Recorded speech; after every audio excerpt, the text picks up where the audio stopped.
आज हमारे YouTube channel अमर संदेश पे हमारे बठिंडा के आन बान शान और धोबी समाज के बहुत ही कर्मठ कार्यकर्ता और बहुत ही पुराने सूझवान व्यक्ति प्रधान श्री महावीर सुनारिया जी, जो कि अब हमारे विश्व रजक महासंघ के एडवाइजरी बोर्ड सलाहकार बोर्ड के चेयरमैन भी हैं।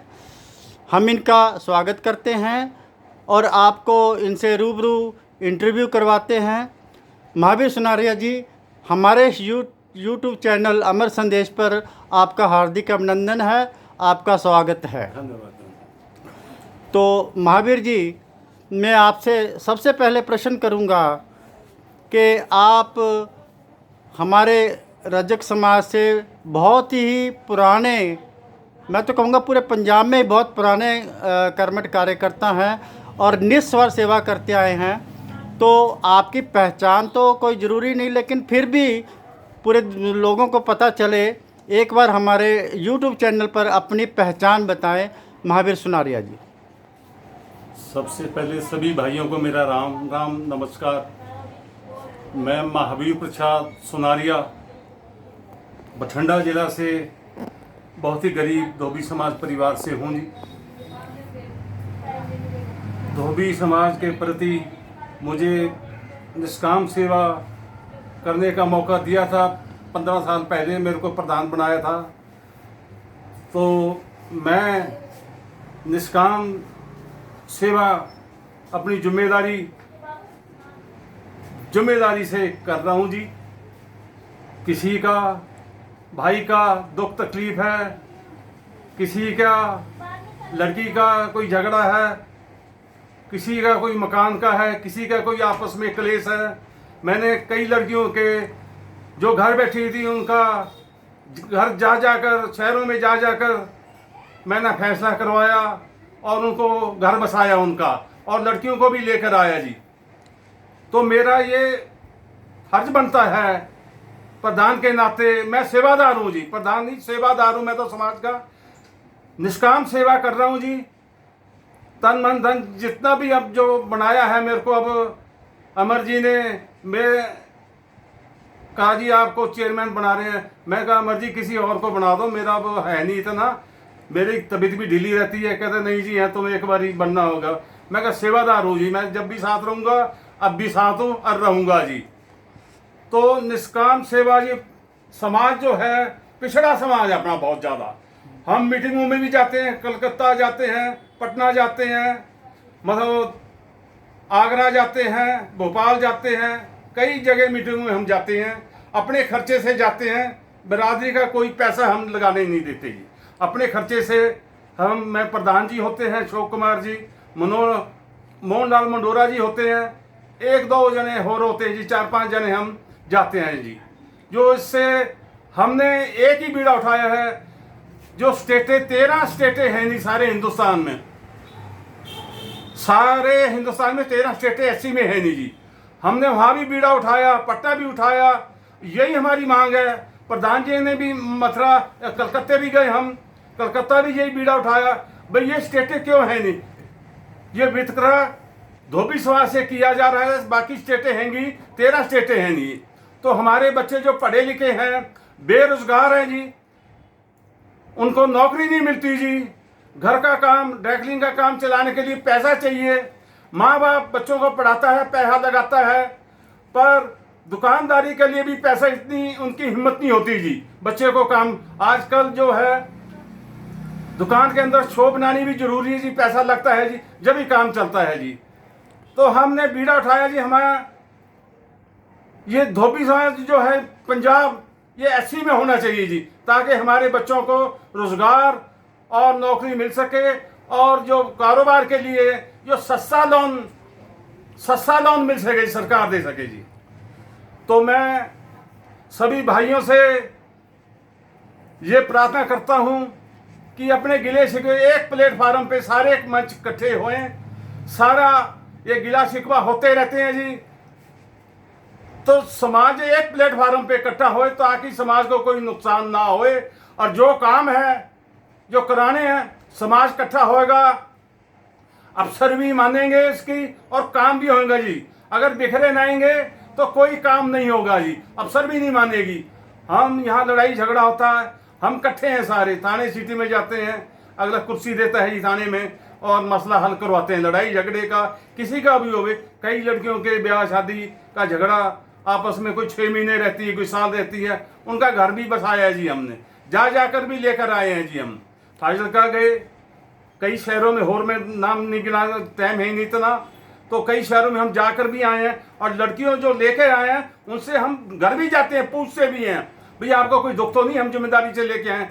अभी कालानी से लेके आए थे हम जी यहाँ, उनके घर 4-5 बारी मेयर मंडोरा जी गए, पूछ के आए लड़की को कोई दुख तो नहीं है तेरे को, कि जिम्मेदारी अगर लगता कहता महावीर जी तुम आ गए, तुम जिम्मेदारी से ले जाओ जी, चलो हमने घर बसाया जी।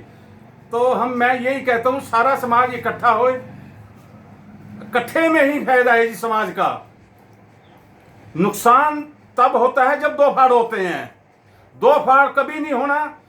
जो समाज का भला चाहते हैं वो 2 फाड़ नहीं करवाना चाहते, जो समाज का भला नहीं चाहते वो 2 फाड़ करवाने हैं। बहुत बहुत शुक्रिया महावीर जी, आपने बहुत अच्छे विचार रखे। अब मैं आपसे एक अगला प्रश्न करूंगा कि आपने कम से आज आपकी मेरे ख्याल आपको कम से कम 72 साल की उम्र हो गई है और इतना लंबा सफ़र आपने समाज को दिया है, जैसे अभी आपने बताया कि इतने कार्य किए और इस उम्र में भी कर रहे हैं, तो ये बहुत बड़ी बात है, इस उम्र में भी कर रहे हैं और इतना लंबा सफ़र आपने कम से कम 40 साल इस समाज को दिए हैं।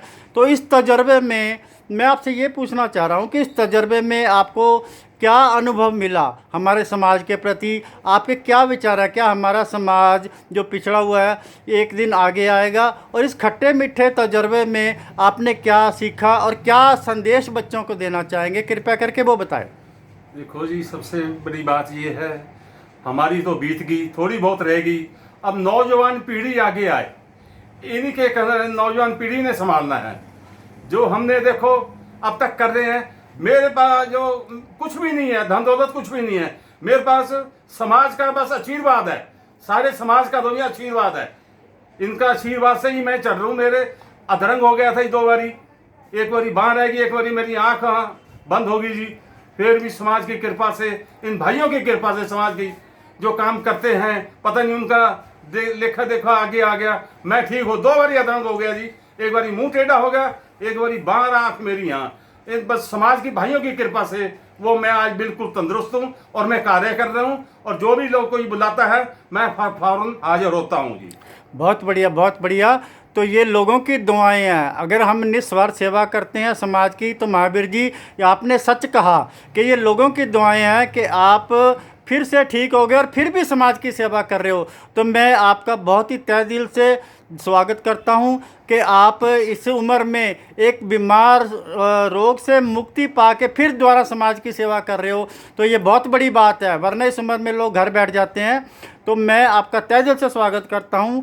अब अगला मेरा प्रश्न आपसे ये है कि हमने आपके तजर्बे को देखते हुए और आपके जो आपने निष्काम सेवा की है, जो काम कर रहे हैं, अभी भी कर रहे हैं, उसको देखते हुए हमने जो विश्व रजक महासंगठन पूरे भारत में बना है, उसका हमने आपको चेयरमैन बनाया है, क्योंकि हमारा फ़र्ज़ बनता है कि बठिंडे की आन बान और शान जो पुराने तजर्बेकार हमारे बुज़ुर्ग हैं, सीनियर हैं, उनको सबसे पहले सम्मान दिया जाए।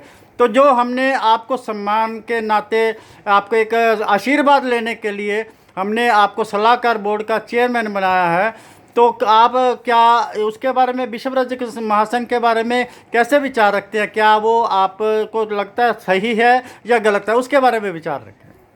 देखो, विश्व रजक समाज ने जो जिम्मेदारी दी है, मेरे पे विश्वास किया है, मैं तहे दिल से तन मन इसकी सेवा करूंगा, और जो सेवा लगाई है समाज, विश्व रजक समाज ने, वो तहे दिल से मैं अपना फर्ज निभाऊंगा। ये हम नहीं, हमारे बुजुर्गों का भी यही था संदेश है हमें, यहाँ बाप दादों का, भाई समाज की सेवा करो, किसी से धोखा मत करो, किसी से लड़ाई मत करो, किसी की निंदा चुगली ना करो। निंदा चुगली है जो बहुत ही आजकल जो निंदा चुगली है, घर पड़वा देती हैं, बने बनाए रिश्ते खराब हो जाते हैं, इसमें बहुत नुकसान समाज का है और बेकदरी भी बहुत है जिसमें जी। तो बहुत बहुत बढ़िया। और मैं अब एक अंतिम सवाल आपसे पूछना चाहूँगा कि आप एक तजर्बेकार व्यक्ति हैं और हम आपसे कम उम्र के हैं और इस संगठन को चला रहे हैं, तो हमारे इस जो अमर संदेश यूट्यूब चैनल पर आप जो विश्व रजक महासंघ की कमांड आपने संभाल ली है, सलाहकार बोर्ड चेयरमैन बन के, आप हमारे को किस प्रकार की सलाह देना कोई बताएंगे कि आप जो हमारे काम आए तो हमारे इस लाइन में हम आपसे उस सलाह को सिर माथे रखेंगे।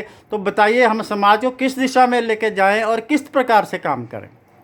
देखो, मेरे एक ही सुझाव है सबसे, जो सेवा विश्व रजक समाज ने संभाली है, वो सेवा ने जो संभाली है सेवा, उस सेवा को समाज के प्रति, हाँ, समाज के प्रति जो हमने यूज़ करनी है, समाज के प्रति जो सेवा संभाली है, समाज को सही दिशा में लेकर जाएं, समाज को एक मुठ होकर इकट्ठा करें।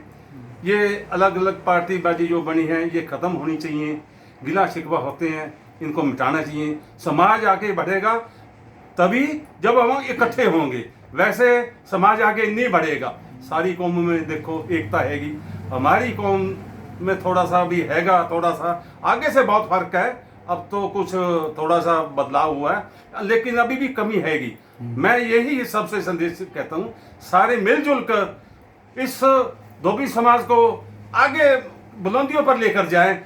ये बुलंदी जब भी लेकर जाएंगे जब हमें इकट्ठे होंगे सारा। तो मेरा यही संदेश है सबसे, और मैं धन्यवाद करता हूँ जो इन्होंने मुझे कारोबार संभाला है। मैं सब महासंघ का जो भी हैं अहदेदार हैं, बड़े बड़े हैं, मैं इनका तहे दिल से शुक्र अदा करता हूँ। और जब तक मैं जरा ये बीमार हो गया नहीं, अब भी मैं कर रहा हूँ जी, हाँ, जब तक मेरी सेहत ठीक है मैं समाज की सेवा जब दिन रात करूँगा जी, समाज की सेवा। बहुत बहुत शुक्रिया महावीर जी। आज आप हमारे इस यूट्यूब चैनल अमर संदेश पर आए और बिल्कुल दिल खोल के एक तजर्बा बयान किया और संदेश दिया और अपना कीमती समय दिया। हम अपने इस यूट्यूब चैनल के मार्फत हमारे रजक समाज को संदेश पहुंचाना चाहते हैं कि महावीर सुनारिया जी जो एक तजर्बेकार हैं और इस उम्र में भी काम कर रहे हैं, उनके तजर्बे को सिर माथे रखें और समाज को जो उन्होंने संदेश दिया है एक सूत्र में पिरोने का, इकट्ठे हो जाओ। क्योंकि अगर आज इकट्ठे नहीं हुए तो फिर आने वाला कल हमारा धूमिल है, हमारे बच्चों का भविष्य नहीं बन पाएगा। तो आज नहीं तो कल हमें इकट्ठा होना पड़ेगा। तो ये बहुत बढ़िया संदेश दिया है एक बुजुर्ग के नाते और तजर्बा होने के नाते। मैं महावीर सुनारिया जी का इन विचारों से सहमत हूँ और इनका सिर माथे रखता हूँ, स्वागत करता हूँ। महावीर जी आपका बहुत बहुत शुक्रिया जो आज हमारे इस यूट्यूब चैनल अमर संदेश पर पधारे और अपना इंटरव्यू दिया। धन्यवाद। धन्यवाद जी, धन्यवाद जी, बहुत बहुत धन्यवाद।